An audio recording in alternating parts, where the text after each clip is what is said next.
Entonces, en este tema que hemos visto de la parte de reglas de transición, empezamos viendo el toy model asociado justamente a la teoría de perturbaciones dependientes del tiempo, en la cual, por ejemplo, ustedes, bueno, uno puede llegar bajo la acción de un potencial de interacción dependiente del tiempo que sea de tipo senoidal o cosenoidal, uno puede llegar a determinar, ¿no? Cuánto vale el coeficiente asociado a la transición de un estado A un estado B, en donde se puede notar de que aparecen dos términos bastante marcados y cuyo, cuyo dominio al momento de determinar el cuadrado de este coeficiente, que va a depender del tiempo, justamente van a representarnos lo que es una transición de tipo de emisión o de tipo de absorción. Y este término que aparece aquí, nosotros le solemos llamar la función de transición. Profesor, por cierto, no está compartiendo pantalla. Ah, ¿no? Ya, vamos a ver. Ahí está.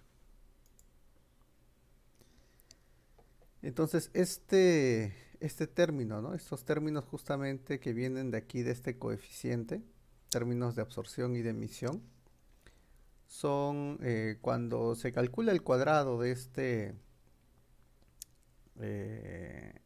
de esa amplitud de transición, de ese coeficiente de transición, ¿no? El cuadrado por unidad de tiempo, se obtiene una función que se va transformando a medida que uno espera mayor cantidad de tiempo, se va transformando en una delta de Dirac. De esa manera, el rate transition le llaman, es una velocidad de transición. Por si acaso, que el intervalo de tiempo sea grande no significa que sea un tiempo, no sé, de una hora, 2 horas. Es en realidad un intervalo de tiempo pequeño, pero en comparación por ejemplo, lo que demora, ¿no? El electrón en dar una, entre comillas, una vuelta al núcleo atómico es un tiempo mucho mayor. Entonces, ahí, por ejemplo, se obtiene esta ecuación para el transition rate, la rapidez de transición, donde aparece este delta de Dirac que nos está diciendo de que para que exista, ¿no? Para que este elemento sea diferente de cero, la frecuencia o la energía del fotón debe ser equivalente a la resta de energías de esos dos niveles donde ocurre la transición. Entonces, acuérdense de que esto, por ejemplo, era básicamente el postulado del átomo de Bohr. Entonces, lo que hemos hecho básicamente nosotros es, a partir de la ley de Schrödinger, ¿no? De la ley dinámica de Schrödinger, hemos obtenido ese postulado de Bohr. Y esa es la idea justamente en física, ¿no? Obtener leyes dinámicas que a nosotros nos den justamente estas características que tiene la naturaleza. Ahora bien, esto de acá lo estamos obteniendo con este toy model, como les comento, donde el potencial es un potencial senoidal, o en este caso cosenoidal. En el caso preciso, ¿no? De lo que viene a ser la transición en el átomo de hidrógeno, podemos hacer exactamente lo mismo. Obtenemos la ecuación de Schrödinger asociado justamente al electrón interactuando con el fotón que emite. Y de esa manera nosotros obtenemos la solución con un coeficiente que depende del tiempo, exactamente igual que antes, solamente que ahora el hamiltoniano de transición, o perdón, el hamiltoniano de interacción tiene en este caso es diferente, ¿no? Porque el hamiltoniano de interacción está asociado a este término de interacción entre el fotón y el electrón. Entonces lo que hemos hecho básicamente es sustituir, ¿no? La forma en que nosotros entendemos al... Esto de acá, este de acá sería básicamente el campo electromagnético, un paquete de ondas, pero es un paquete de ondas clásico, ¿no? Aquí no hay nada cuantizado, Si ustedes leen el Weiss-Bluth, lo que hace el Weiss-Bluth, por ejemplo, es trabajar directamente con el campo electromagnético ya cuantizado, ¿no? Yo espero que en un futuro, en el curso, haya tiempo suficiente para trabajar este caso ya no de esta forma semiclásica, sino también de una forma cuantizada, ¿no? En todo caso, podría entrar como un tema de laboratorio, pero eso ya lo estaría sopesando, ¿no? Más adelante.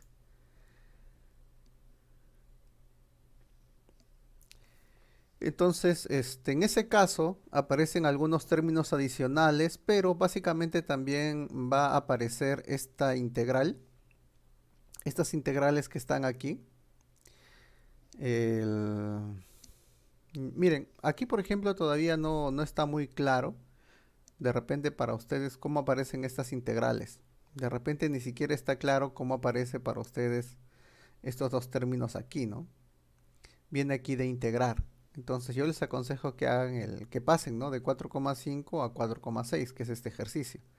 De esa misma manera van a poder ustedes pasar de aquí, de esta integral que tenemos aquí a esta otra integral que tenemos aquí.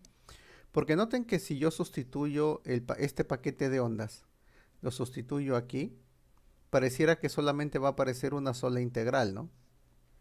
Entonces la pregunta es por qué aparecen dos integrales. Entonces ese es un detalle que ustedes deben tomar en cuenta. ¿Ya? Podría venirles en su parcial, por ejemplo, ¿no? Que está asociado directamente pues a este ejercicio que está aquí. Muy bien. Entonces, al obtener el transition rate, en ese caso va a aparecer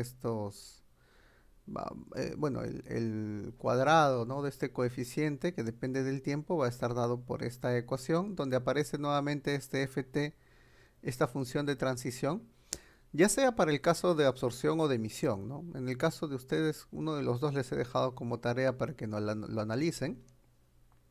Y ya sabemos que esta cantidad solamente nos da la ley de conservación de la energía, ¿no? Esta es una amplitud, ¿no? Esta es una amplitud numérica.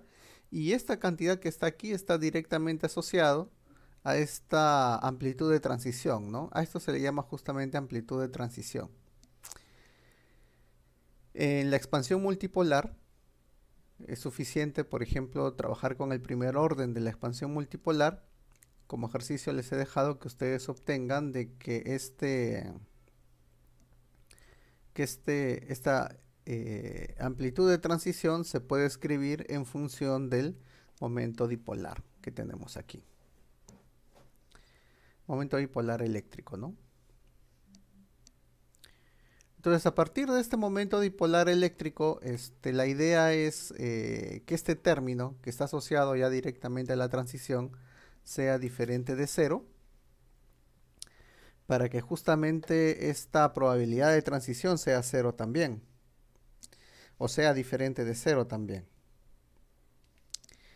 Y es por eso que para poder hacer este cálculo de una manera bastante simple, lo que se hace es escribir esos vectores en sus términos esféricos, ¿no? Como si fueran los elementos no cartesianos, sino con el término esférico ya reducido. Con esos términos esféricos ya reducidos, yo puedo escribir este producto escalar. Aquí va a aparecer un producto escalar ER. Lo puedo escribir de tal manera que me va a permitir a mí analizar esta integral que está aquí. Y esta integral que está aquí contiene la información de en qué situaciones ocurre eh, transición entre un estado y otro y en qué situaciones no. Yo había colocado aquí delta de S igual a más menos 1. Ya había colocado yo aquí delta de S más menos 1 porque estaba pensando en el delta de L, que es más menos 1. Pero el spin es todavía un espacio interno del electrón. Por lo tanto, este espacio interno del electrón no es tocado por esta interacción, por esta emisión del fotón. Entonces este delta DS tiene que ser 0, ¿no? Lo he cambiado en el PPT. Pero yo les había indicado delta DS más menos 1, ¿no? Es 0. Y es porque el spin es un número cuántico interno del electrón, ¿no? O sea, para poder tomarlo en cuenta hay que ponernos en la posición del electrón, es decir, tomar en cuenta el acople spin órbita, ¿no? Aquí yo todavía no estoy tomando en cuenta el acople spin órbita. Una vez que uno toma en cuenta el acople spin órbita, el delta de J va a ser justamente 0 o más menos 1, ¿no? Ya sea por el delta de L, por el delta de ML o por el delta de S. Entonces, bajo esta regla de transición, ya en el acople spin órbita, nosotros observamos los niveles reales, ¿no? Con acople spin órbita para el caso del átomo de hidrógeno, para el nivel 3 y para el nivel 2. Y ahí podemos notar de que esta regla de transición es la que me dice que tienen que haber 7, en realidad 7 transiciones posibles entre este nivel 3 y este nivel 2.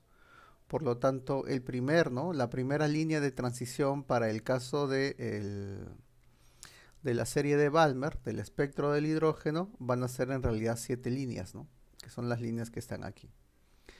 La intensidad, ¿por qué son distintas las intensidades? Eso va a quedar como un tema de laboratorio para el laboratorio 2. ¿Tienen alguna pregunta de esto que hemos hecho anteriormente, en la clase anterior? A ver, les voy a mostrar un video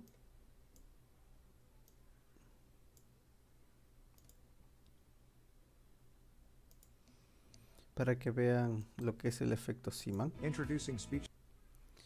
Ya, se ve la pantalla, ¿no? Sí, profesor.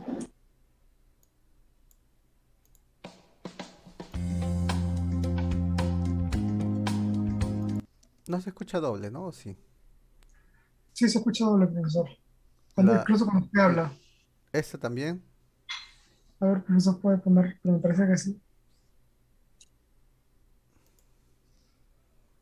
¿Y ahora?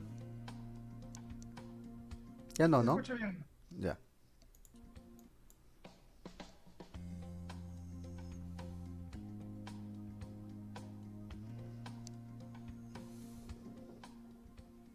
Hello, this is a video presentation for Homark's Zeeman effect apparatus.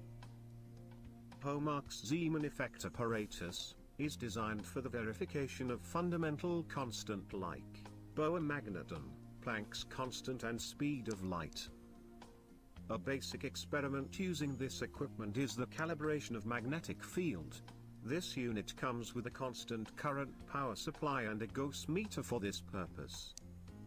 With its new and integrated design, this device is easy to set up and operate, so that students can focus on understanding the principles and theories involved.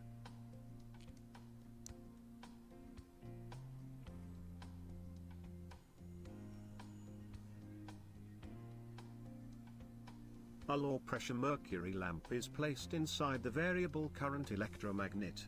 This is part of the experiment to find the spacing of the etalon.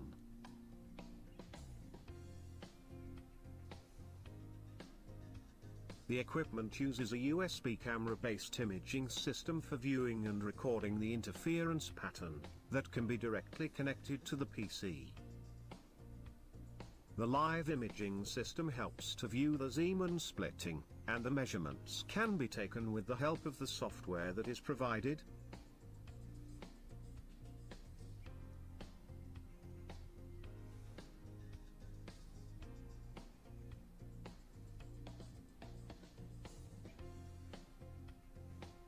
That is the end of our presentation, and thank you for viewing this video, and we wish you a great day ahead.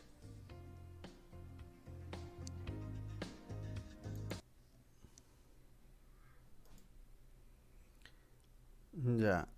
A ver, un momento.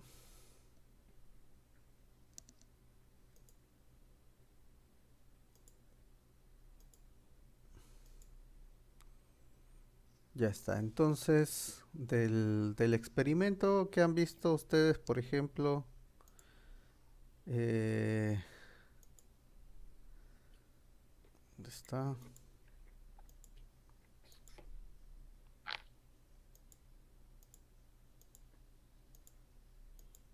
A ver, ¿ahí qué está haciendo? O sea, ¿qué son esos aparatos que están en la mesa? ¿Mm?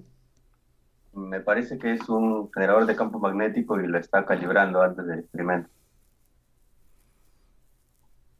Ya, pero ya está bien, pero ¿quién es el generador? O sea, que es... Hay varias cosas ahí, ¿no?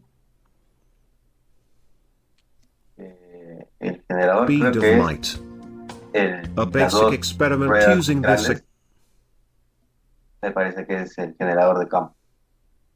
Y la, y el, no sé cómo se llama, no sabría decir cómo, lo que introduce en el medio de los dos discos, eso vendría a ser A ver, ¿qué este de acá arriba qué es?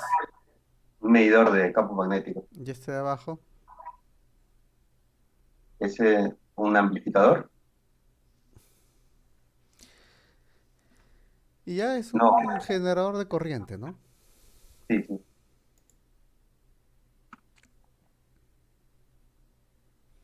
¿Para qué necesita un generador de corriente? Para generar este campo con las bobinas de Helmholtz. Ujú, ya. ¿Cuáles son las bobinas de Helmholtz entonces? Los dos solenoides que están, a los que está conectado el Ujú, aquí está la generador. conexión, ¿no? Las bobinas de Helmholtz, ¿qué tipo de campo generan? ¿Les han enseñado? Sí, por el centro, cuando tienen una distancia igual al radio de las bobinas, generan un campo casi uniforme, se podría decir. Entonces aquí tenemos un campo uniforme en esta zona, ¿no? Es lo que está midiendo aquí, ¿no? Está bien. Ahora, ¿eso de ahí qué es? ¿Qué dijo que era? Esto.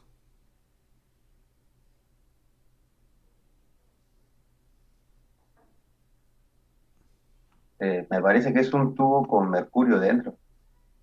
Es un tubo de descargas de mercurio, ¿no? Un gas de mercurio. Entonces, este es como el átomo de hidrógeno que también hay su tubo de descarga, ¿no? Y genera, y eso genera un espectro de emisión. Entonces acá tenemos un espectro de emisión.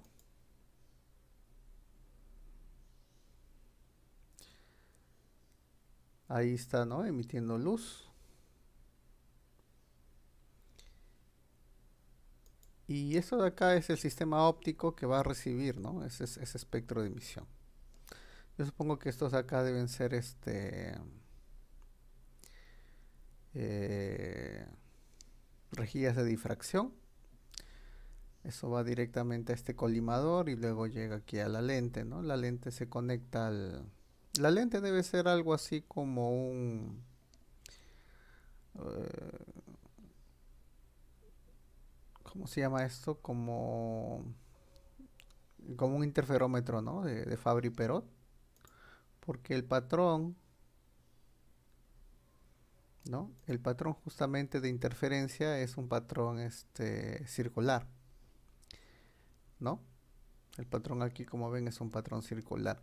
Exactamente qué son estas líneas de aquí, son como en el átomo de hidrógeno, o sea, esta es una especie de transición, este es otro tipo de transición y este es otro tipo de transición. O sea, el electrón está pasando de un nivel a otro, se emite un fotón y ese fotón es recibido aquí por el sistema óptico, ¿no? Genera este patrón de interferencia. Este es su espectro, ¿no? de emisión. ¿Y qué está ocurriendo entonces después? Como ven, empieza a aumentar el campo magnético. ¿Y qué ocurre con las líneas? ¿Qué está ocurriendo con las líneas?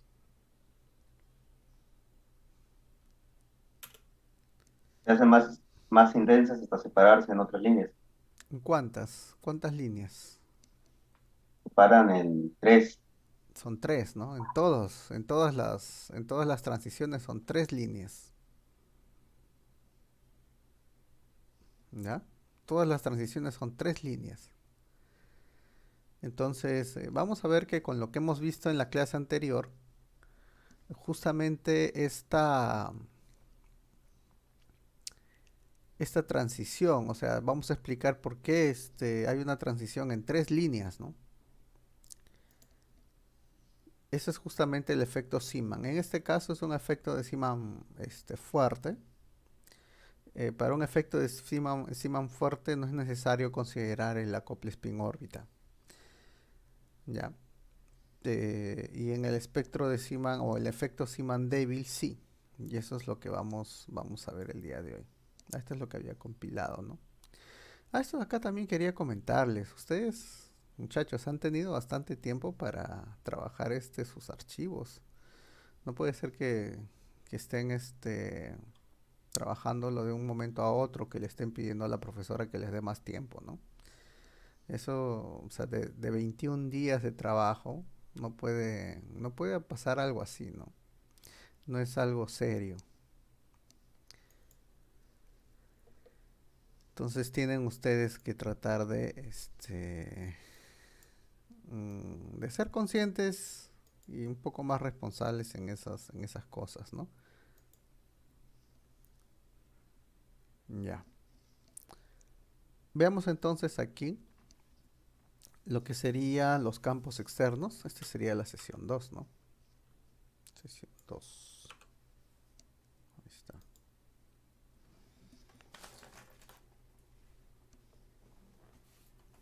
Vamos entonces a ver esta parte de campos externos. A diferencia de lo que hemos visto en la clase anterior, todas las líneas de transición que se han explicado son líneas de transición que no requieren campos externos. O sea, simplemente las líneas de transición ya están ahí, ¿no? Y lo que vamos a ver ahora justamente son estas transiciones producto de campos externos. Lo primero que voy a hacer es obtener el transition rate, ¿no? En función de otras cantidades. Recuerden de que esta era la función de transición que aparecía tanto en el toy model que teníamos nosotros cuando estudiamos la teoría de perturbaciones dependiente del tiempo, y que se convierte en una delta de Dirac, ¿no? De esa manera, este coeficiente de transición al cuadrado, que me da la probabilidad justamente de la transición, se va a escribir de esta manera, donde básicamente al final voy a obtener, ¿no? Sustituyendo aquí la delta de Dirac. Como es una delta de Dirac, esta integral es pues inmediata, ¿no? La integral es inmediata porque simplemente hay que sustituir el ángulo de integración, ¿no? Esta variable de integración por lo que esté dentro de la delta de Dirac. Y lo que está dentro de la delta de Dirac era el WAB, ¿no? Acuérdense de que aquí yo le había puesto tilde, ¿no? Para no confundir, tilde. Y ese tilde era el delta de WAB menos omega, ¿no? Me daba esa cantidad. Entonces yo integro en omega cualquier función y esto me va a dar f de omega AB, ¿no? Entonces la delta de Dirac me permite hacer esta integral así, bien rápido, bien al toque, ¿no? Entonces, por eso es que en teoría cuántica de campos lo que nosotros a cada rato utilizamos cuando trabajamos son full deltas de Dirac, ¿no? Puras deltas de Dirac. Y de esa manera, pues el cálculo se hace el cálculo final que resulta una integral es muy simple, ¿no? O sea, pero llegar hasta esa integral ya resulta más complejo. Entonces aquí tengo básicamente el coeficiente, ¿no? Entonces el hecho de que este coeficiente sea proporcional a t me permite a mí justamente definir lo que es la velocidad de transición, ¿no? Como la derivada temporal de este coeficiente.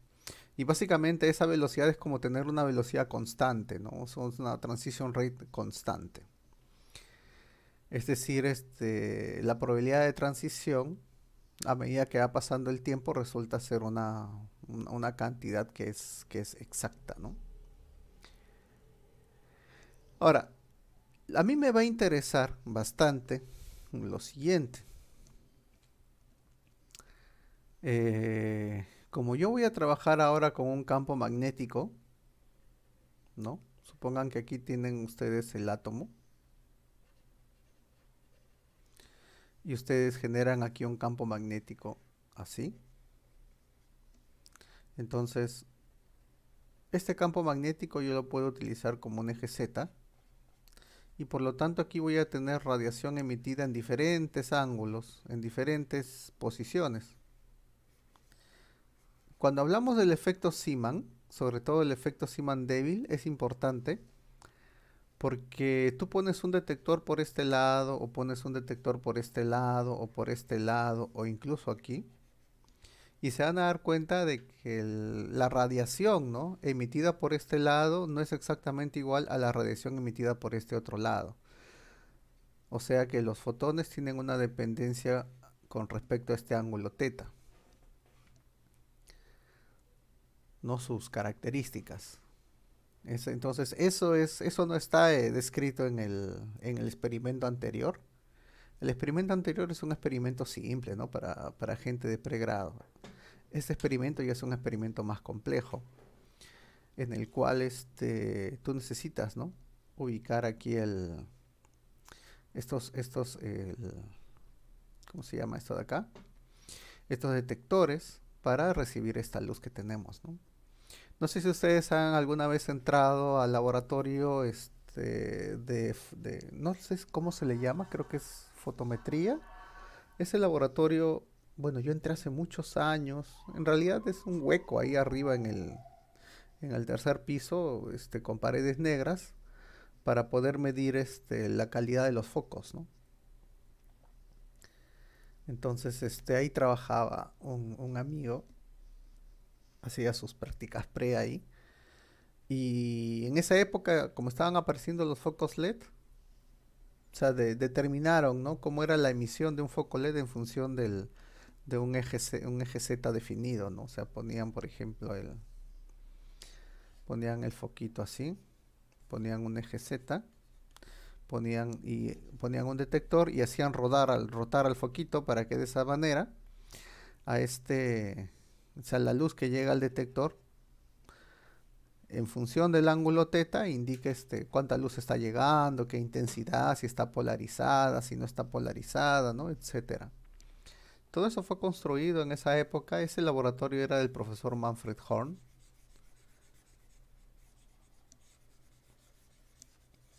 Y era interesante porque se podía hacer eso es algo, por ejemplo, que no hay institución que lo haga, ¿no? El INICTEL no trabaja estas cosas, ¿no? Ustedes saben que existen institutos de investigación nacionales, ¿no? Los institutos de investigación nacionales cumplen la función de mantener un control de calidad frente a toda la tecnología que se use en el país. El INICTEL hace un control de calidad de todo lo que son las telecomunicaciones. El INEM hace un control de calidad de todo lo que sea, por ejemplo, todo lo referente, por ejemplo, a enfermedades neoplásicas.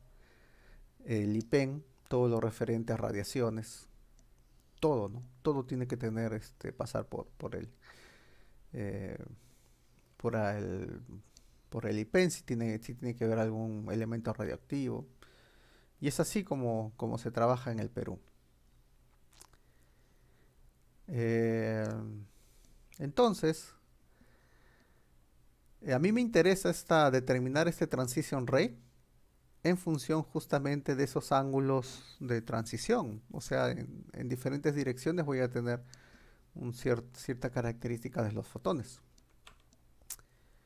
Entonces, utilizando la intensidad de radiación que es escrito de esta manera, en función de la frecuencia que se ha emitido, yo puedo expresar, por ejemplo, esta intensidad de radiación, intensidad de fotones que llegan a un cierto lugar, en función de la densidad, ¿no?, de radiación o densidad fotónica que existe.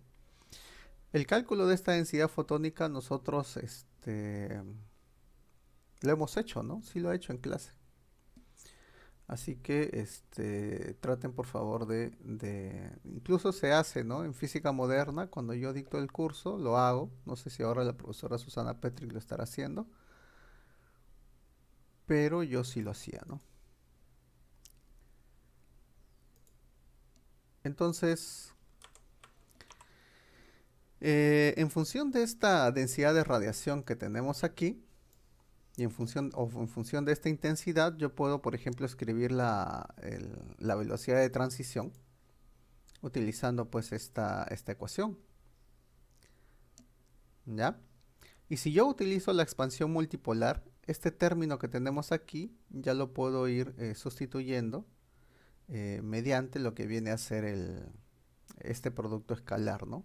Este momento dipolar, ¿no? Entre un... Bueno, ese es el vector de polarización multiplicado por esta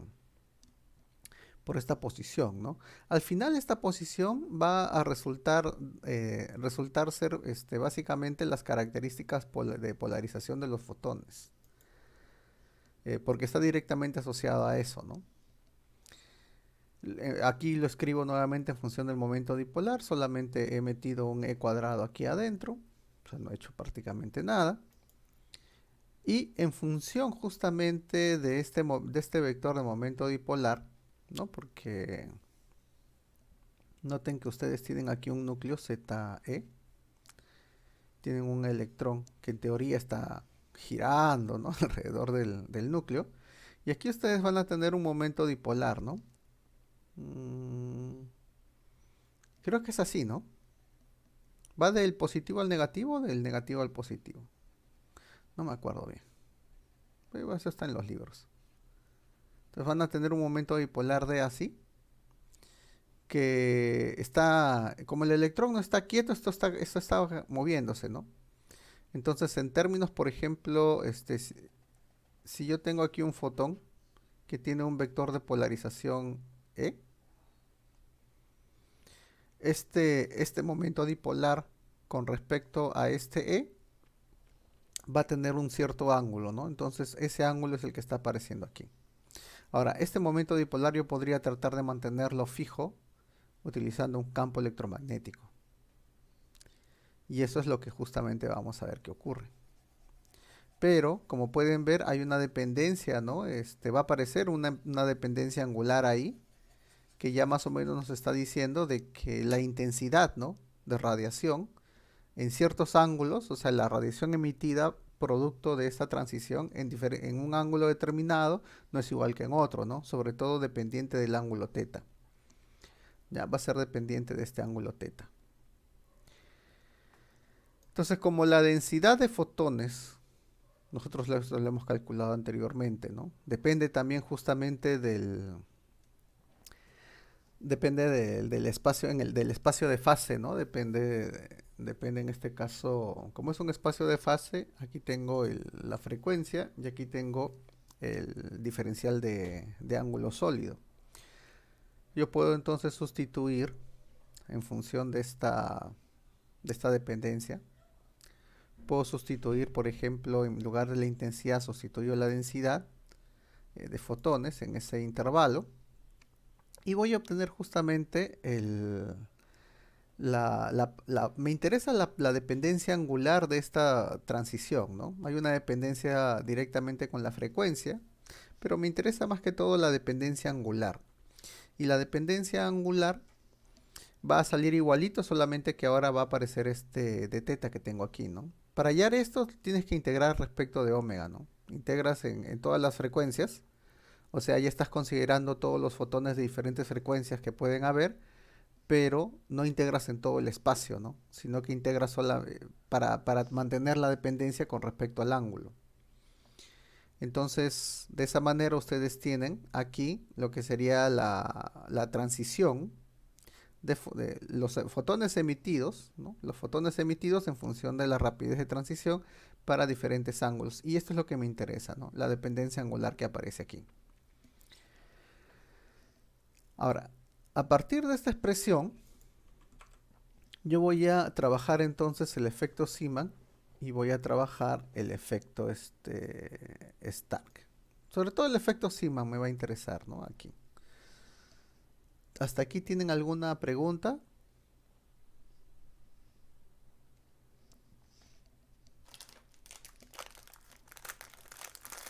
¿No hay preguntas?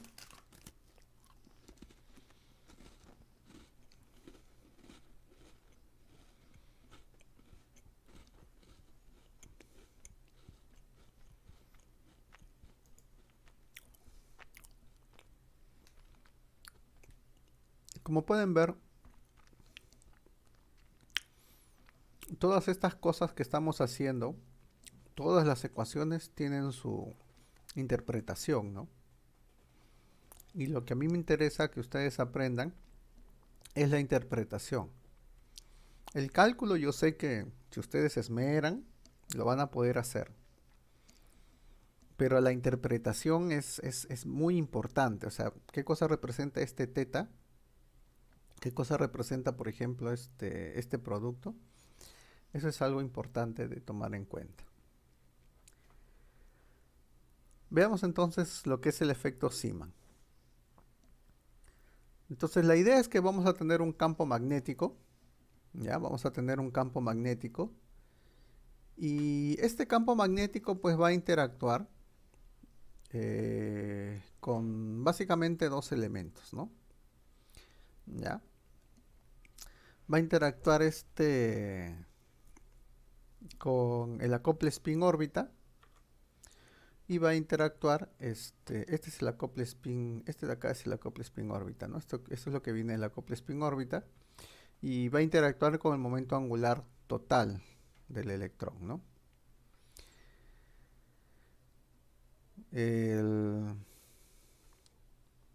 Entonces, la idea, por ejemplo, es tratar de determinar en este caso cómo resolvemos esta ecuación, donde aquí justamente está apareciendo esta precesión, ¿no?, del momento angular total para lo que viene a ser la presencia de ese campo magnético externo. Y si yo tomo en cuenta de que esta partecita que está aquí es el hamiltoniano de orden 0 para el átomo de hidrógeno, yo tendría aquí dos cantidades que van a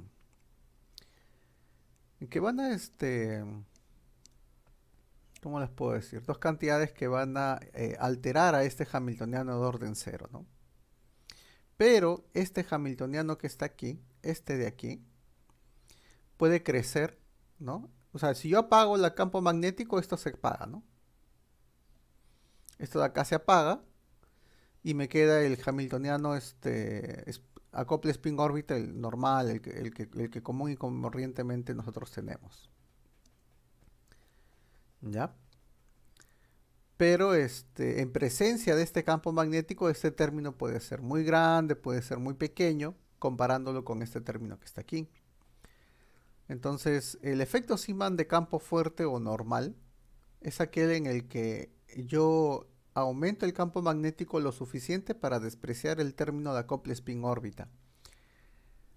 ¿Ya? Es decir, es como si el campo magnético interactuase de manera independiente con el momento angular magnético y con el momento angular de spin, pero no hay una interacción entre estos dos, ¿no? Es decir, a ver, yo tengo el momento angular L, tengo el momento angular de spin, ¿no? Esto genera momentos dipolares, ¿no? L, momento dipolar de spin. Entonces, tengo el término de interacción B con esto, B con pero no tengo el término de interacción BL mu S, ¿no? Este término de interacción no está. Este es el que está asociado a este término, ¿no?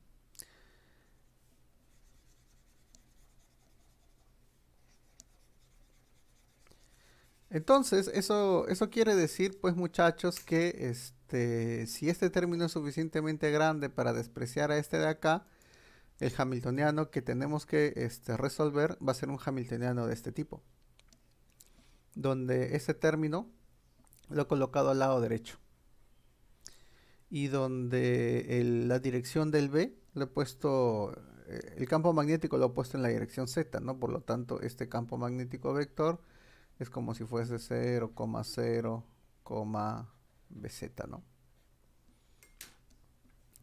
De esa manera, en este producto escalar me queda solamente el LZ y el SZ. Pero como las funciones de onda sin acople spin órbita, aquellas que están en esta base, ¿no? N, L, ML, S, MS, aquellos funciones de onda que están en esa base, son ya autofunciones del LZ y del SZ. Por lo que directamente, por ejemplo, esta ecuación se resuelve simplemente modificando el valor de la energía que se tenía cuando no había ese campo magnético, ¿no? Este aumento de energía producto justamente de la interacción del campo magnético con con el con los momentos dipolares, ¿no? Con los momentos angulares. Entonces es muy simple de resolver. Básicamente la energía, que ahora es este autovalor, estaría dado por estas correcciones, ¿no? Entonces, estas correcciones, como ven ustedes, van a depender de los valores que tome el ML y el MS. El MS siempre pues va a ser más o menos un medio, ¿no es cierto? El MS, repito, va a ser siempre más o menos un medio. Y el ML, eso sí va a depender de cuánto valga el L, ¿no?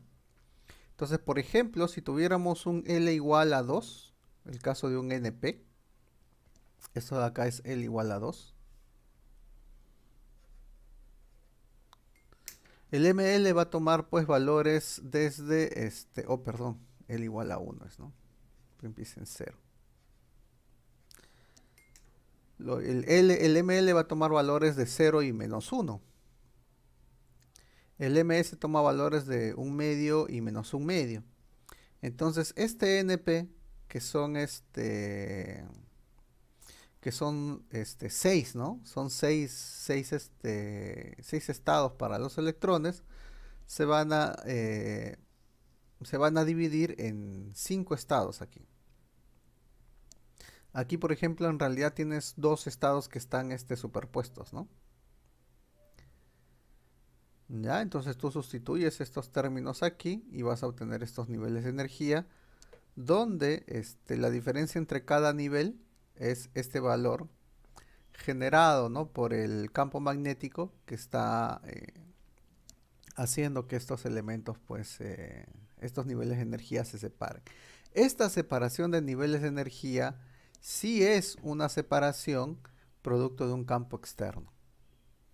No es algo natural en el átomo de hidrógeno. Para el nivel 2 también vamos a tener algo parecido, ¿no? En el nivel 2 voy a tener estos 3 niveles que se van a mezclar. Aquí tengo estos niveles que tenemos aquí. Y quiero que noten de que utilizando, por ejemplo, las reglas de transición, aquí tengo ML igual a más 2. Este ML igual a más 2 solamente puede pasar a ML más 1, ¿no? Porque la regla de transición es que el ML debe ser 0 o más menos 1. De por ejemplo, ML más 1, sí puede pasar, por ejemplo, un ML de 0, o puede pasar a un ML de más 1. Y así, ¿no? Tengo las transiciones que pueden ir pasando de uno a otro. Pero hay que tomar aquí en cuenta que yo tengo el delta de ms igual a 0 también. Y es por eso de que yo puedo agrupar todas estas transiciones en 3 transiciones distintas. Aquí tengo, por ejemplo, esta transición que tiene una energía igual que esta, igual que esta. Esta transición tiene otra energía igual que esta, y esta tiene otra energía. Noten que esta transición de 0, por ejemplo, a 0, o de más 1 a más 1, es equivalente a esta transición que está aquí. Por lo tanto, cuando ustedes lo vean en el fotón, ¿no?, que es emitido, van a poder calcular que su frecuencia de transición va a ser equivalente a la frecuencia de transición que el átomo de hidrógeno sin acople spin órbita nos daría, ¿no? Esta es la frecuencia de transición obtenida sin acople spin órbita, porque ha sido despreciado. Y esta transición, estos tres que tienen la misma transición, van a tener una frecuencia mayor, porque la diferencia de niveles de energía es mayor, mientras que estas tres van a tener una frecuencia menor. Esta frecuencia que está aquí es producto justamente del campo magnético externo y se puede calcular fácilmente a partir pues, de esta expresión, y es la que se conoce como la frecuencia del Larmor, que seguramente deben ustedes haber calculado en mecánica cuántica 2. ¿Ya? Y estos son justamente las tres líneas que ustedes van a ver en esa separación, ¿no? Para el caso del experimento que acabamos de ver.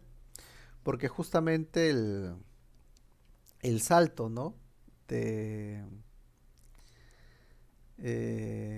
salto, ¿no? que se tiene, por ejemplo, en el mercurio, me parece que es de este tipo que está aquí, de un D a un P. Entonces, esto hasta cierto punto explica, ¿no? esa situación.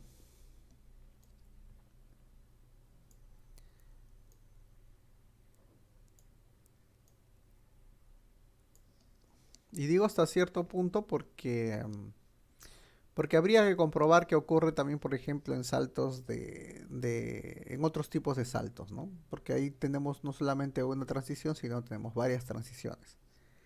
Y todas se dividen en tres, ¿no?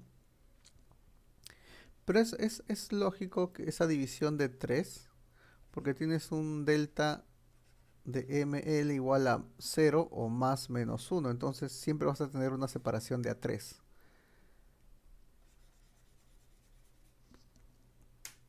¿Alguna pregunta hasta ahí?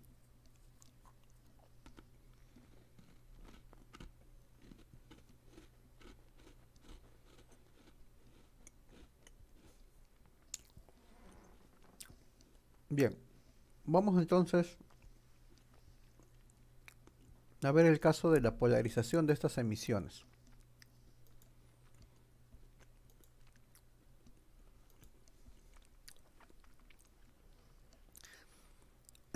Mi velocidad de transición,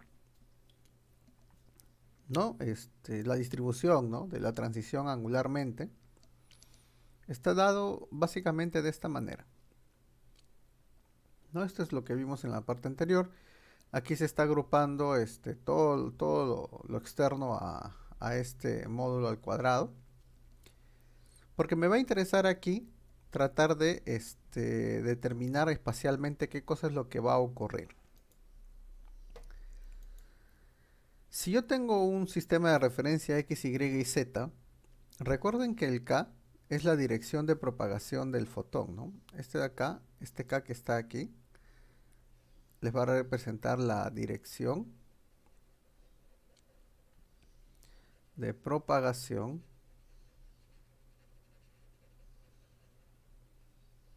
del fotón.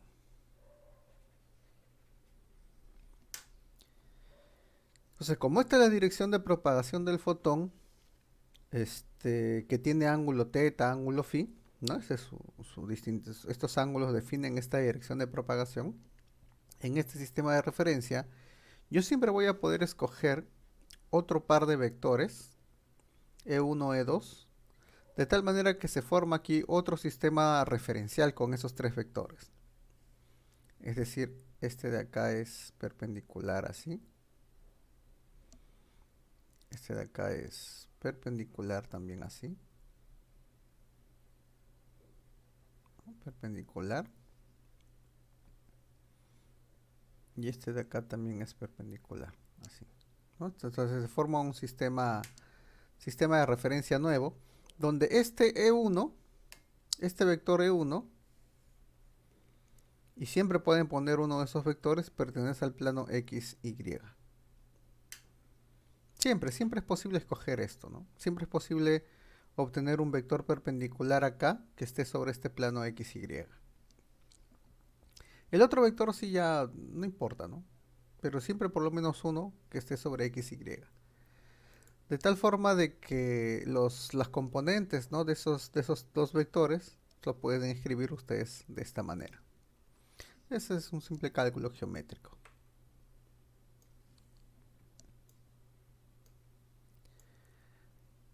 Entonces, nosotros tenemos que el vector de propagación, ¿no? Nosotros hemos visto que para que se dé, según las reglas de transición que hemos visto, vamos a ver.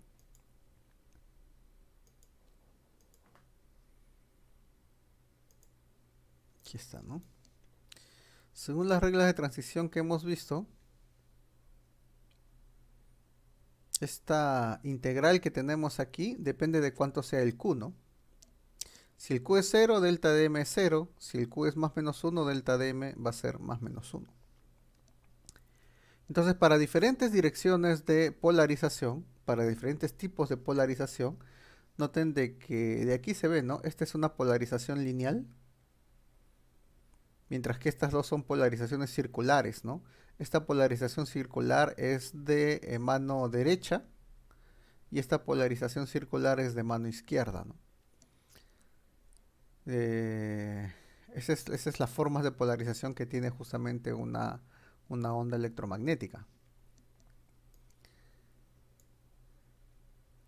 Entonces, yo puedo, por ejemplo, para la regla de transición ML igual a 0, ¿no? Todos esos fotones que se transmiten de esa forma, implica de que la dirección de polarización es Q igual a 0. Y por lo tanto, básicamente este producto escalar del vector de polarización con el ZAB va a tener solamente este término, ¿no?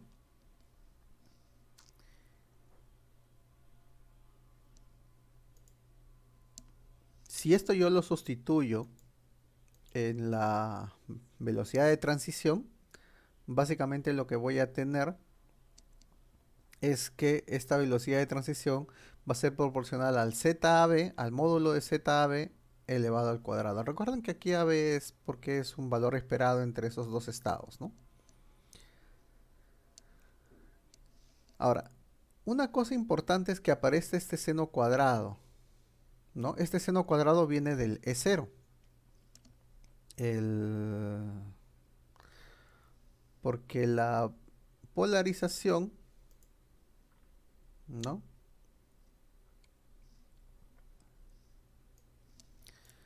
La polarización está en función del EX, del EY, del EX e Y, y por lo tanto, tú vas a tener de que este vector, como tienes el vector de polarización en la dirección del eje Z, ya sea el E1 o el E2 van a estar en dirección del eje Z. ¿Es cierto? Entonces ahí va a aparecer este seno cuadrado de teta a partir de estas expresiones que están aquí.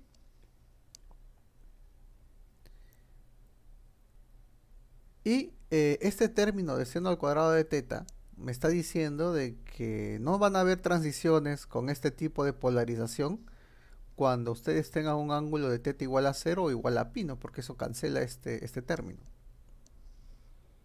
¿Cierto? Es decir, vamos a ver.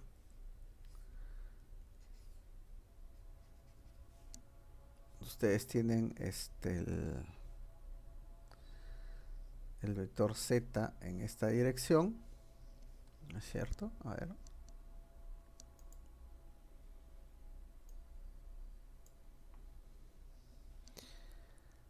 Si el vector z solamente tienen el ZAB, es el vector k el que va a estar en la dirección del eje z.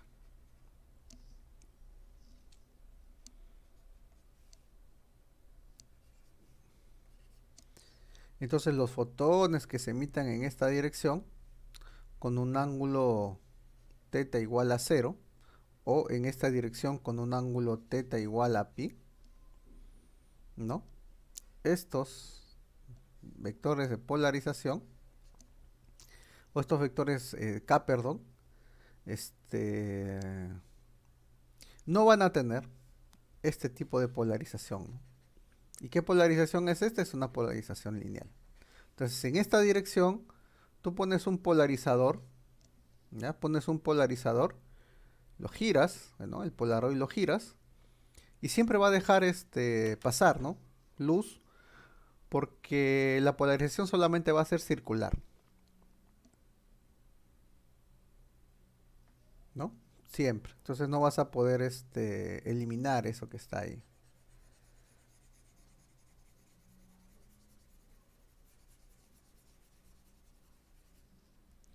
Y sin embargo, cuando el delta de ML sea -1, este producto que tengo aquí es el que va a sobrevivir en la suma anterior, y por lo tanto voy a obtener que este producto me va a dar esta cantidad, ¿no? Solamente va a sobrevivir este -1 para ese caso de transiciones.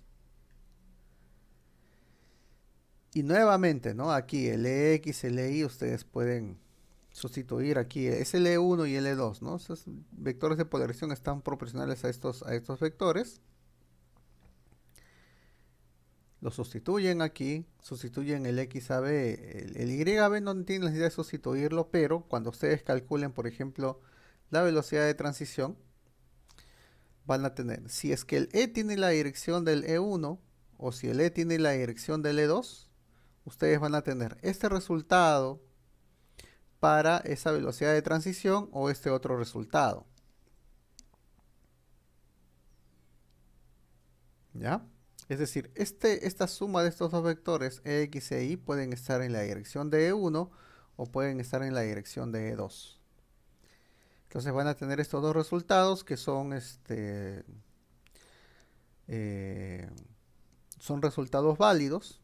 Son los dos tipos de polarización que pueden haber y por lo tanto tú los tienes que sumar para determinar cuánto sería la intensidad total que va a generarse a partir de este tipo de transiciones. Entonces lo sumas y vas a obtener esta expresión que está aquí. Ahora, esta expresión que está aquí, ya la dependencia respecto de este ángulo θ no tiene restricciones, ¿no? Y noten ustedes que la intensidad de fotones emitidos con este tipo de polarización, ¿no? Cuando es aquí -1 se le llama polarización positiva. Cuando el delta de ML es -1, ¿no? Entonces, este término va a tener una intensidad máxima cuando el ángulo θ sea 0 o pi, ¿no? Es decir, cuando tú tengas la dirección de propagación del fotón sea a lo largo, hacia los costados del campo magnético, ¿no? Y ahí sí vas a tener tanto polarizaciones de tipo lineal como polarizaciones de tipo circular como sigma más, ¿no? Entonces más o menos vas a tener algo así, ¿no? Siempre la dirección del campo magnético es la dirección del eje Z. Si los fotones se emiten en esa dirección, o sea, si pones un detector justo aquí arriba de fotones, tú vas a tener solamente vas a tener fotones con polarización circular, ¿no? Que puede ser positiva o negativa. Y eso va a depender, la intensidad va a depender de ese ángulo θ, que en ese caso va a valer 0. Y si el ángulo θ es 0, coseno de 0 es 0, entonces va a ser la menor intensidad de fotones polarizados que vamos a tener, ¿no? Ya sea positivos o negativos. Pero hacia los costados del campo magnético, hacia este costado, ya sea que tú tengas un E en esta dirección o en esta otra dirección, ¿no? A lo largo del eje Z, ustedes van a tener justamente cuando el E está sobre el campo magnético, ustedes van a tener justamente polarizaciones circulares. Y cuando el E es perpendicular cuando el E está sobre el plano XY, tienen la polarización circular y un vector de polarización a la dirección del eje Z va a tener pues una polarización lineal, ¿no? A los fotones con polarización lineal se le llaman fotones pi, Y a los fotones con polarización circular se le llama sigma más y sigma menos. Esa es la notación que se usa, ¿no? Espectroscópicamente. Pero con este efecto Zeeman, justamente uno puede hacer este tipo de experimentos usando estos polarizadores, ¿no?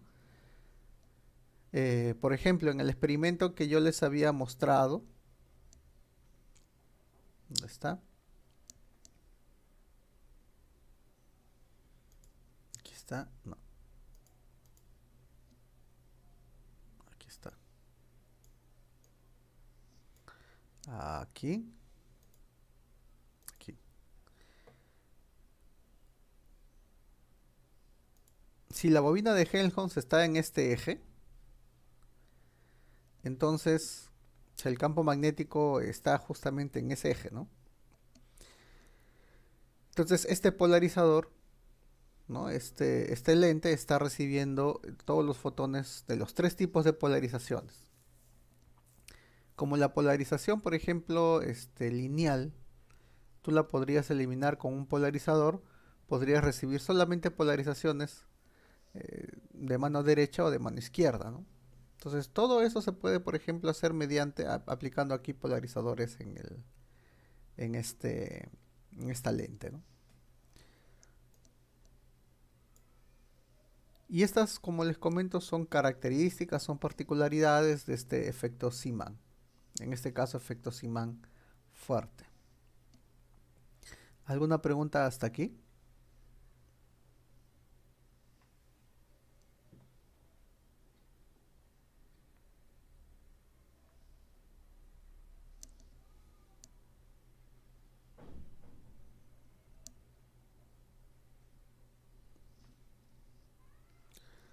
¿No hay preguntas? Muy bien.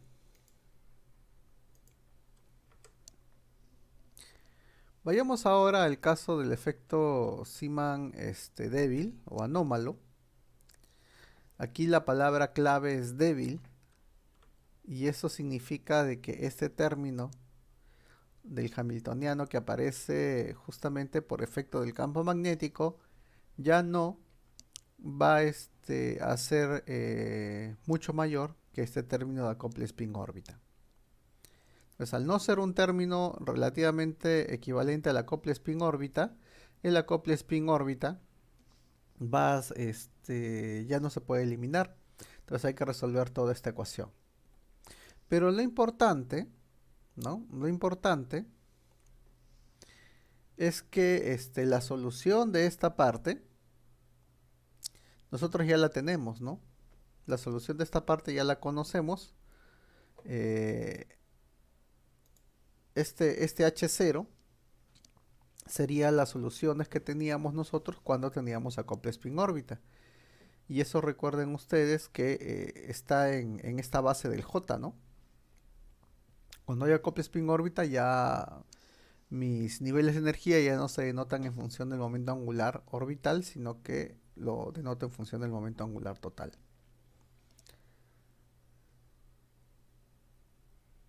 Aquí no es ML, ¿no? Es L.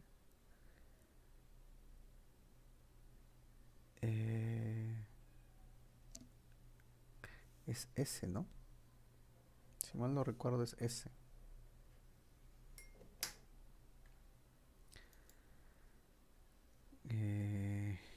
L, ML, S, MS, este está bien. Aquí es S.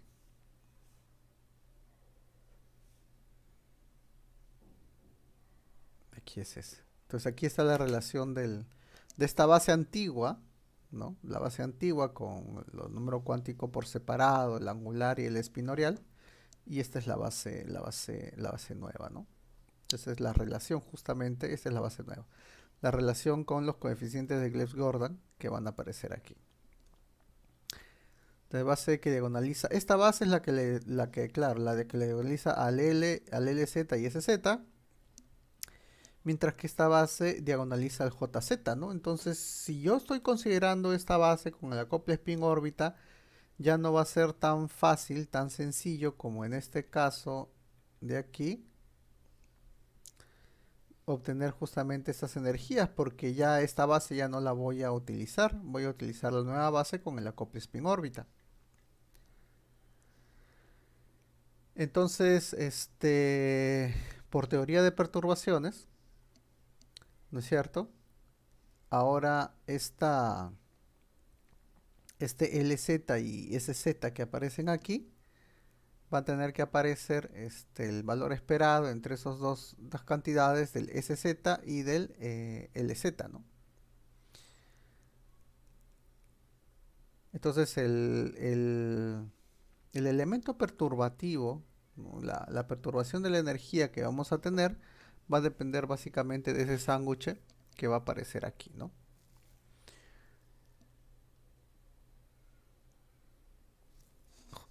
MJ, claro, aquí ya estoy estoy sustituyendo, ¿no? LZ más 2SZ lo estoy sustituyendo por esta cantidad, ¿no? Es decir, este L más 2S lo puedo escribir como L más S más S. Esto de acá es el J más S. Entonces cuando lo multiplico por el BZ voy a tener claro, por el B que solamente tiene el BZ voy a obtener JZ y SZ. Entonces cuando hago el sándwich me sale un término asociado justamente al BZ, al MJ, y me va a quedar un valor esperado de S. Entonces como ejercicio ustedes obtengan, ¿no?, que el valor esperado este valor esperado no va a tomar un cierto valor, y pueden mostrar justamente que en el caso de esa suma, ¿no?, cuando el S es un medio, los coeficientes Gleason-Gordon van a tomar esta forma. Y con esos coeficientes Gleason-Gordon, ya sea que tú uses este término de aquí o este término de aquí, tú vas a obtener dos valores para ese término adicional, que es el valor esperado para el SZ, ¿no? Cuando el J es L más un medio, cuando el J es L menos un medio, ¿no? Eso lo pueden ustedes calcular. Entonces esto va a dividir directamente en función de cuánto sea el J, si es L medios o es L menos L medios, va a dividir los niveles de energía para esos sistemas, ¿no? Entonces si yo tengo, por ejemplo, ahora, ¿no?, ya mi energía para cada nivel, yo voy a tener la energía que viene del hamiltoniano del átomo de hidrógeno, una variación de energía, ¿no?, una perturbación de la energía producido por la estructura fina, y si tengo un campo magnético débil, voy a tener una variación de energía también de esa manera. Por ejemplo, para el nivel 2P, aquí tengo por estructura fina, yo tengo estos dos niveles. Eso lo habíamos visto anteriormente. Y por ejemplo, aquí en este nivel, yo tengo un J que va a pasar de menos 3 medios a 3 medios. Entonces el campo magnético débil va a dividir justamente esos niveles en estos 4 niveles con esta variación que viene básicamente de este término que está aquí, ¿no? En el caso del nivel P, el L es 1, por lo tanto voy a tener esta representación, ¿no? Les diría que como ejercicio obtengan cómo sería en el caso de un 3P, por ejemplo, ¿ya? Pero todavía no se lo voy a dejar, ¿no? Porque no lo he hecho, ¿no? Todos los ejercicios que están ahí, yo los he hecho. Si no lo hago yo, mejor no dejarlos, ¿no? Porque no sé exactamente qué tan dificultosos sean.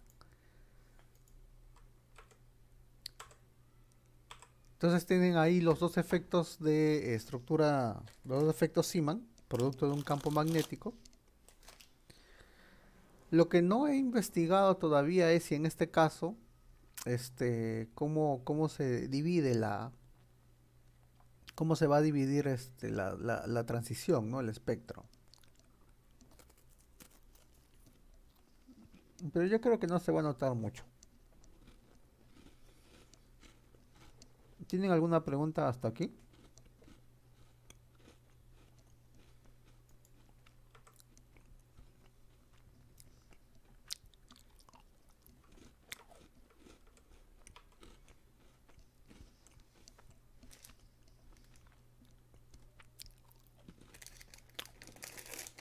¿No hay preguntas?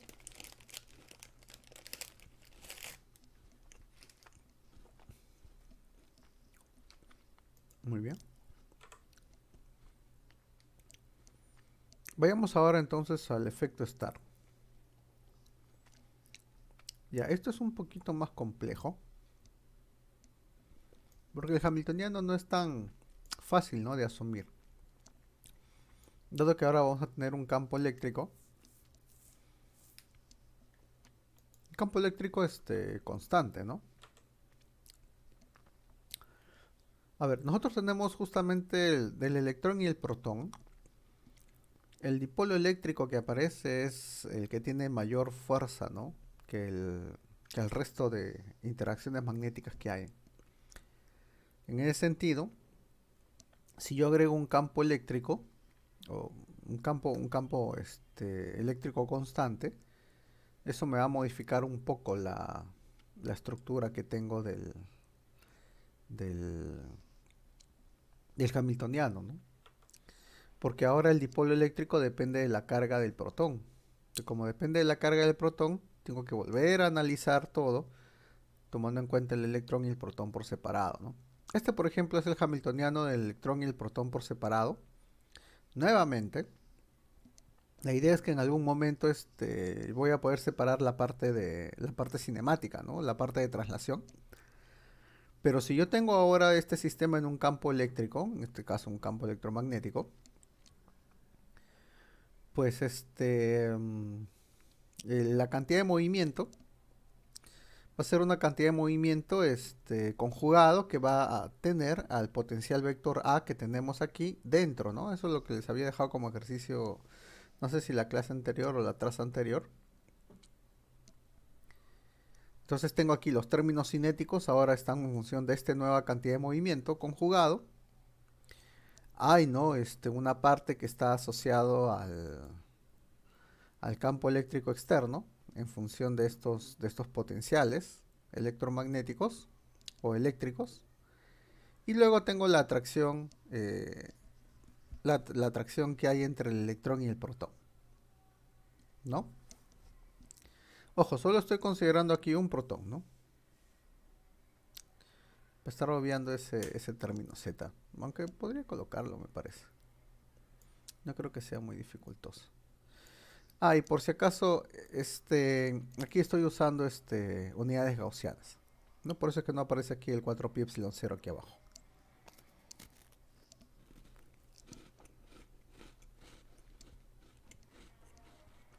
Muy bien, entonces yo tengo aquí este campo eléctrico que está representado por este potencial, potencial eléctrico y potencial vector de campo magnético. Y tengo aquí este momento dipolar, ¿no? Ya, aquí va a aparecer un momento dipolar. Si no hay campo magnético, o sea, tengo solamente campo eléctrico, eso lo puedo definir a partir haciendo un A igual a 0. Y por lo tanto el phi, este potencial que tengo aquí,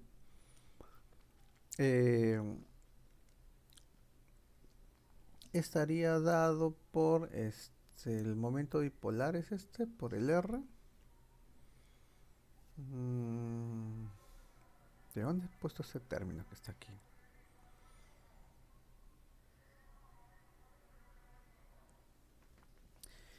Ah, este es el campo eléctrico, ¿no? El campo eléctrico por R me da justamente esta diferencia de potencial, ¿no? Eso es lo que lo he escrito así como si fuese estaba confundiendo con el vector de polarización. Pero, ¿qué vector de polarización, no? Es el campo eléctrico, ¿no? De tal forma entonces que ahora yo puedo escribir este hamiltoniano. Si hago el A igual a 0, ya cancelo estos dos, ¿no? Ya tengo las energías cinéticas normales. Puedo separar la parte de traslación y voy a obtener el hamiltoniano del átomo de hidrógeno, el común y corriente, pero estos términos sí se van a quedar, ¿no? Estos términos se quedan.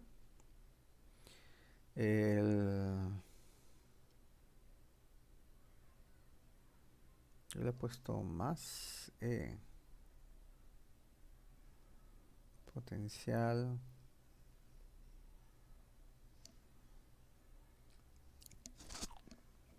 Vamos.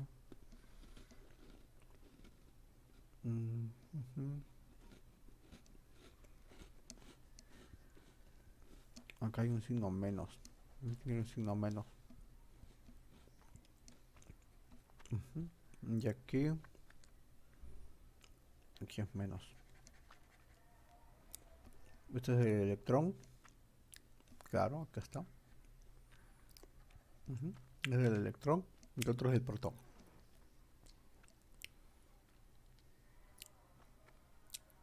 Entonces, este sería justamente el hamiltoniano que voy a tener que trabajar, y este que está aquí sería pues mi hamiltoniano de interacción, ¿no? Este término que está aquí sería mi hamiltoniano de interacción.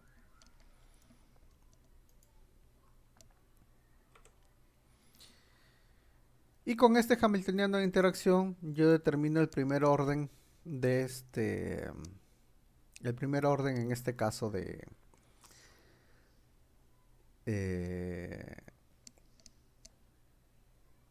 modificación, ¿no?, de la energía, producto de este término perturbativo, que sería ese sanguchito que nosotros ya conocemos, ¿no?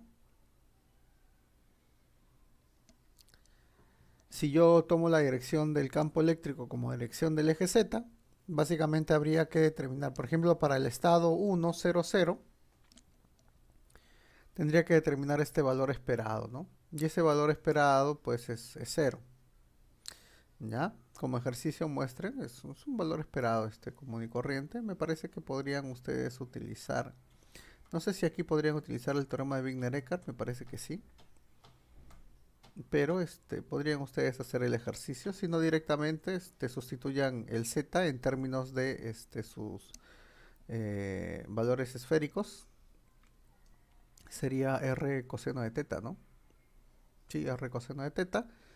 Sustituyan la función, ¿no?, la función base del átomo de hidrógeno, y van a encontrar que eso es 0. Para el segundo nivel, ¿no?, en el segundo nivel ustedes van a tener básicamente 4 niveles que tienen la misma energía, ¿no? El 200, el 21-1, el 210 y el 211. ¿No es cierto? Estos son los niveles P, este es el nivel S. Y por lo tanto, ahí es donde entra a tallar esto que nosotros hemos visto hasta ahora. Siempre hemos podido determinar directamente la base que diagonaliza al término perturbativo. Esta es la primera vez que no tenemos eso.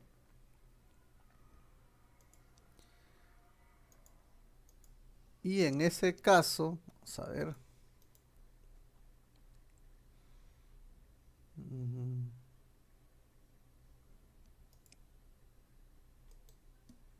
Está aquí.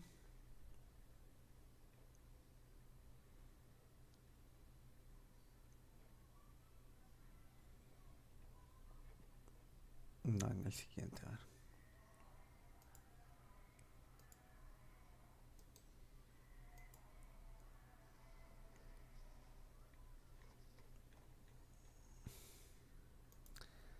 ¿Dónde está? ¿Dónde está?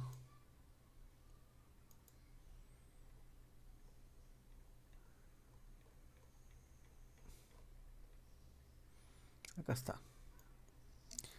Teoría de perturbaciones dependientes del tiempo. Aquí nosotros habíamos visto que en el caso de un sistema degenerado, nosotros tenemos que la corrección de la energía a primer orden tiene que estar determinado por los valores esperados bueno, por estos, este sándwich que tenemos aquí del hamiltoniano perturbador, pero donde los estados son autoestados de este hamiltoniano perturbador. ¿No es cierto? Entonces, en el caso del efecto Stark lineal, ¿no? En el caso del efecto Stark lineal, lo que yo voy a tener es un espacio cuadridimensional, ¿no es cierto? Acá tenemos un espacio cuadridimensional y por lo tanto, yo voy a tener una matriz generada sobre esta base, ¿no? Sobre esta base antigua, tengo una matriz generada de este R, ¿no? Que está apareciendo aquí. De este RP menos R es básicamente este R que tenemos aquí. Entonces yo tendría que determinar esta matriz para poder determinar cuántos son estas energías, el- estas autoenergías que son las que intervienen aquí, ¿no? Las que entran aquí como correcciones de la energía de orden cero. Si uno calcula todas estas elementos de matriz, me van a quedar solamente diferentes de cero estos dos elementos. Y ya esto es fácil de diagonalizar, ¿no? Como ejercicio, a estos demuestran que estos son los autovalores y estas son las autofunciones. Pero lo interesante es que en mis niveles de energía entonces van a ser mezclas de los niveles originales, ¿no? Los niveles de energía de los originales ya son combinaciones, ¿no? Lineales. Entonces ya no es que, que el campo electromagnético divide los niveles, sino que los entrelaza y los divide, ¿no? Eso es lo que está ocurriendo.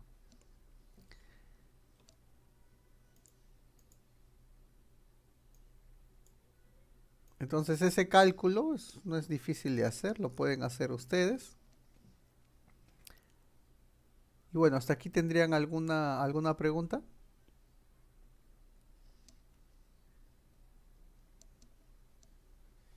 ¿No hay preguntas? Bien, yo he preparado solamente hasta aquí, pensé que me iba a demorar más.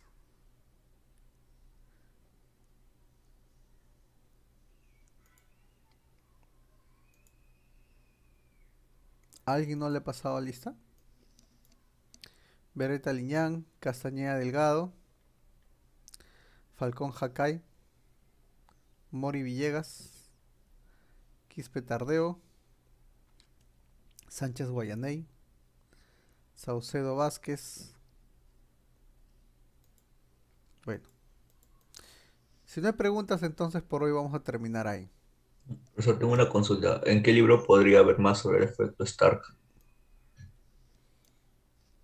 Yo todos los libros tienen, pero yo esto lo he sacado, vamos a ver,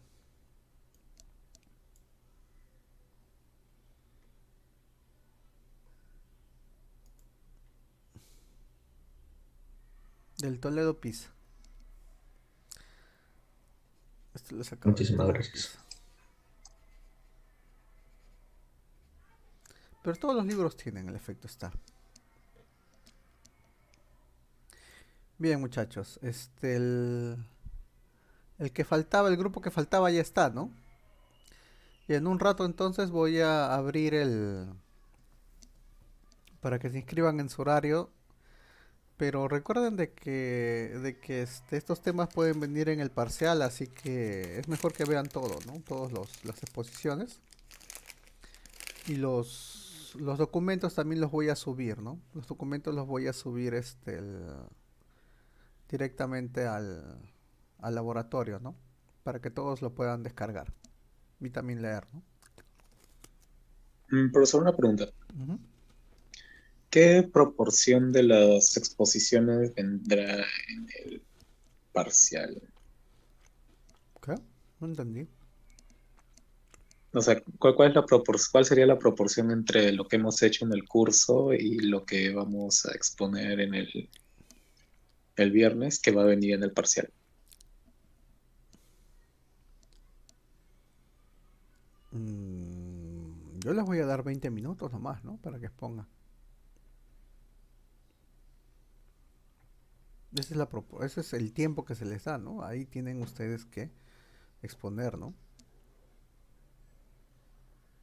No es algo complejo, no es algo en realidad tan complejo,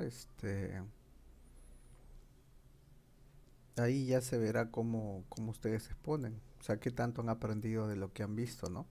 Una exposición de 15 minutos es suficiente, ¿no? Preparan su PPT y en el PPT, ¿no? Plasman las ideas principales, nada más, porque igual todo está en su documento. Ustedes van a tener dos notas, una nota de exposición y una nota del documento, ¿no? Yo que hubiese querido darles su nota de documento rápido, pero como recién han empezado a colocar su documento el día de ayer, yo la verdad es que yo pensaba que no iba a haber laboratorio, ¿no? Porque no había ningún documento, bueno, un documento nada más había hasta un horario. Y yo dije, ah, qué bacán, ¿no? Solamente un grupo va a exponer. Y de ahí la profesora me dice que les había dado más tiempo. Bueno, entonces, ya pues se le dio más tiempo, ¿no? Pero, no sé, o sea, no sé qué tanto habrán estudiado de sus temas. Este, el- Justo un alumno me preguntaba, justo eso, ¿no? Cómo iba a ser, la exposición para repartirse con sus compañeros. Yo le decía de que en ese momento, o sea, el grupo el grupo es de los alumnos A, B, C, D, E. Entonces ahí se designa, ¿no? A ver, alumno C empieza a exponer, ¿no? A ver, alumno D empieza a exponer, ¿no? Entonces todos deben saber, en teoría del tema, ¿no? Así que, o sea, si no todos exponen, no importa, ¿no? Ahí se va viendo. Pero van a tener una nota de exposición y una nota del documento.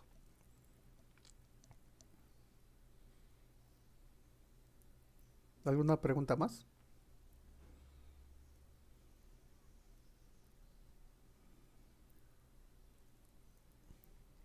Se les ha dado, o sea, yo les he dado el material, les he dado un archivo para que escriban en su látex, o sea, les he dado todo, ¿no? O sea, no les he dicho, ya, tú vas a exponer tal tema, tú vas a exponer este otro tema, tú este otro tema, arréglenselas como puedan, ¿no?